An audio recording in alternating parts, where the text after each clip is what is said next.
Guna mengantisipasi lokasi yang rawan bencana seperti tanah longsor di musim penghujan, selama momen perayaan Nataru, PT Kereta Api Indonesia di Pre 3 Palembang menerjunkan 27 personil untuk menjaga wilayah yang rawan terjadi longsor.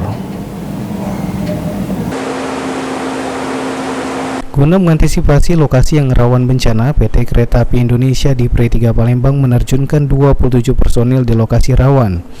Disampaikan Yuskal Setiawan, Eksekutif Vice Presiden PT KAI di Pre 3 Palembang, untuk mengantisipasi cuaca di musim hujan, PT KAI di Pre 3 Palembang menempatkan 27 personil dalam rangka menjaga titik lokasi jalur kereta yang rawan terjadi bencana seperti tanah longsor. Dengan diterjunkannya 27 personil penjagaan sebagai bentuk mengantisipasi meskipun pada saat kondisi cuaca buruk sekalipun.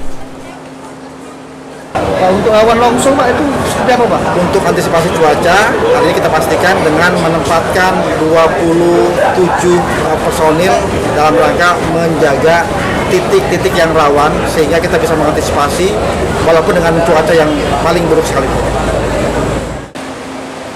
Ditambahkan Yuskal Setiawan, untuk wilayah yang sering terjadi rawan longsor yakni di jalur antara Kabupaten Muara Enim hingga Lubuk Linggau.